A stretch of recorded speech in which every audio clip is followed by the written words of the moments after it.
ఖమ్మం జిల్లాలో రికార్డు స్థాయిలో 2 లక్షల ఎకరాల్లో వరి సాగు చేపట్టారు. సన్న రకానికి 500 రూపాయల బోనస్ ప్రకటించడంతో రైతులు వీటిపైనే మొగ్గు చూపారు. ఇప్పటికే ధాన్యాన్ని సేకరించి జిల్లాలోని 71 రైస్ మిల్లులకు తరలిస్తున్నామని, బోనస్ నేరుగా రైతుల ఖాతాల్లోకే చేరుతుందని జిల్లా జాయింట్ కలెక్టర్ శ్రీనివాసరెడ్డి స్పష్టం చేశారు. మరో 3 బాయిల్డ్ రైస్ మిల్లులకు ధాన్యం తరలించామంటున్న జిల్లా జాయింట్ కలెక్టర్ శ్రీనివాసరెడ్డితో మా ప్రతినిధి భాస్కర్ ఫేస్ టు ఫేస్. రైతులు పండించిన పంటకు సంబంధించి ప్రభుత్వం ఇంతవరకు వరి ధాన్యం ఎంత కొనుగోలు చేసింది, మరోవైపున ఆ కొనుగోలుకు సంబంధించి ఎన్ని కేంద్రాలు ఏర్పాటు చేసిన సంబంధించి తెలుసుకుందుకు మనతో పాటు జిల్లా జాయింట్ కలెక్టర్ శ్రీనివాసరెడ్డి మనతో పాటు మనం మాట్లాడుతున్నాం. సార్ నమస్తే. ఇప్పటివరకు ఖమ్మం జిల్లాలో రైతులు పండించిన వరి ధాన్యం సంబంధించి ఎన్ని ప్యాడీ పర్చేస్ సెంటర్స్ ఏర్పాటు చేశారు, ఎంత కొనుగోలు చేశారు? ఇప్పటివరకు ఖమ్మం జిల్లాలో 308 సెంటర్స్ మనం ఓపెన్ చేయడం జరిగింది. నిన్నటి వరకు 61,143 మెట్రిక్ టన్నుల ధాన్యం మన దగ్గరకు వస్తే, అందులో అంటే మనకు క్వాలిటీ అంటే FAQ నామ్స్ 17% లోపల తేమ, మిగతా తూర్పారబట్టడం ఇవన్నీ ఉన్న నామ్స్ ప్రకారం వచ్చిన ధాన్యము 22,857. మిగతాది ఇప్పుడిప్పుడే ఆరబోసినారు, అవి ఇంకా కళ్ళాలలో ఉన్నాయి. దాదాపు 38,285 ఇంకా మనకు ప్రమాణాలు చేరుకున్న తర్వాత అవి చేపట్టడం జరుగుతుంది. దీంట్లో మొత్తం ప్రమాణము ప్రకారంగా ఉన్నాయి 11,250 మెట్రిక్ టన్నులు సేకరించినాము. మిగతాది ఈరోజు, రేపు, ఎల్లుండి లోపల ఎప్పుడెప్పుడైతే మన నాణ్యతా ప్రమాణాలు వస్తున్నాయో దాని ప్రకారం కొనుగోలు చేస్తాము.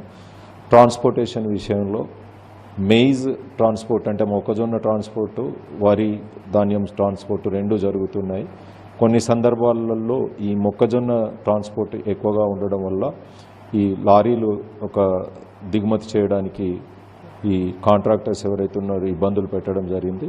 దానికి తహసీల్దార్లు, మన motor vehicle inspector, police department వాళ్ళందరి సహాయ సహకారాలతో ఇంకా కొన్ని అదనంగా లారీలను సేకరించి వాటిని వీలైనంత మేరకు దగ్గరలో ఉన్న మిల్స్ ఉన్న వాటికి ట్రాక్టర్లలో పంపడం, ఈ రకమైన పద్ధతుల ద్వారా ఈ ట్రాన్స్పోర్టేషన్ ఇబ్బందిని కూడా అధిగమించే ప్రయత్నంలో ఉన్నాము. రైతులు ఎవరు అధైర్యపడవద్దని వాళ్ళని కోరుకుంటున్నాము. అదేవిధంగా మొక్కజొన్నకు సంబంధించి ఇప్పటి వరకు మన జిల్లాలో 43 కేంద్రాలను ఏర్పాటు చేసి 40 కేంద్రాలను ఏర్పాటు చేసి 88,964 మెట్రిక్ టన్నులు మన దగ్గరికి వస్తే, దాంట్లో 66,750 మెట్రిక్ టన్నులు ఇప్పటికే కొనుగోలు చేయడం జరిగింది. ఇంకొక 22,279 కొనుగోలు చేసినాము. ధాన్యాన్ని అక్కడికి మన గోడౌన్స్కు పంపించాల్సిన అవసరం ఉంది. వీటికి సంబంధించినవి కూడా ఇంకా పక్క జిల్లాలో ఉన్న ట్రాన్స్పోర్ట్ కాంట్రాక్టర్లతో కూడా మనము సంప్రదింపులు జరుపుతున్నాము. వీలైనంత మేరకు త్వరితగతిన ఈ మొక్కజొన్న ధాన్యాన్ని కూడా తరలించే ఏర్పాట్లను చేస్తున్నాం. అసలు ఎంత జనరల్గా ఇప్పటివరకు ప్యాడీ అంటే ఎంత వచ్చింది, మనకి ఈ సీజన్లో ఎంత వచ్చింది? ప్యాడీ మన ఎక్స్పెక్టేషన్ ప్రకారం 1,50,000 ప్యాడీ మనకు కొనాల్సిన అవసరం ఉందనేది అర్థమవుతుంది.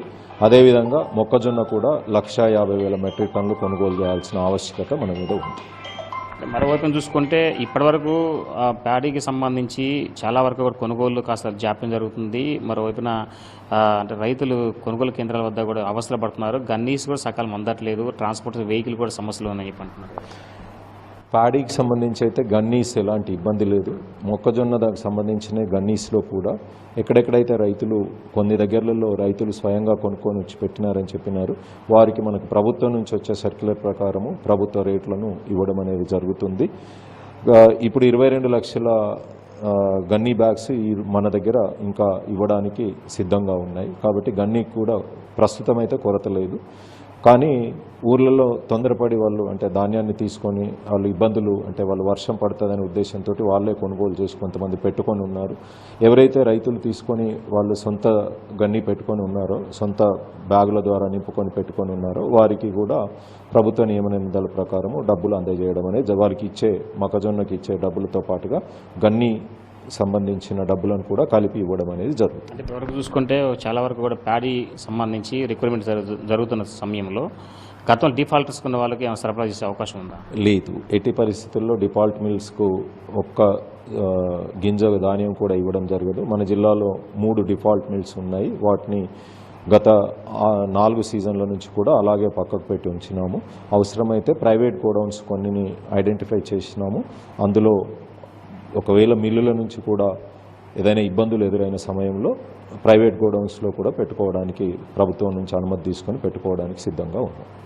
సో మొత్తానికే చూడొచ్చు ఖమ్మం జిల్లాలో పండినటువంటి ధాన్యం సంబంధించి వరిధాన్యం సంబంధించి ఈ రైతులు అలసత్వం లేకుండా రైతుల దగ్గర నుంచి నేరుగా అధికార యంత్రం కొనుగోలు చేసే విధంగా చర్యలు చేపడుతుంది. మరోవైపున మొక్కజొన్న రైతులు కూడా ఆందోళన పడిన అవసరం లేదు. కానీ కొన్ని ప్రాంతాల్లో మాత్రం గండి సమస్య ఉన్నా సరే వాటిని అధిగమించే విధంగా ముందుకెళ్తున్నాం. ఇంకోవైపున చూసుకుంటే మాత్రం వాహనాలు అంటే లారీలు సమస్య ఉన్న నేపథ్యంలో ఒక ఆర్టీఏ అధికారులతో సమన్వయం చేసుకుంటూ మరోవైపున రెవెన్యూ శాఖ అధికార యంత్రాంగంతో కలిపి రైతులకు కాటాలు మంచిగా జరిగే విధంగా రవాణా సౌకర్యం జరిగే విధంగా కూడా అధికార యంత్రాంగం మొత్తం చర్యలు చేపడుతున్నారు జిల్లా జాయింట్ కలెక్టర్ శ్రీనివాస్ రెడ్డి. ఇది కొంత తాజా పరిస్థితి. Camera Sampath, Bhaskar, big TV, Khammam.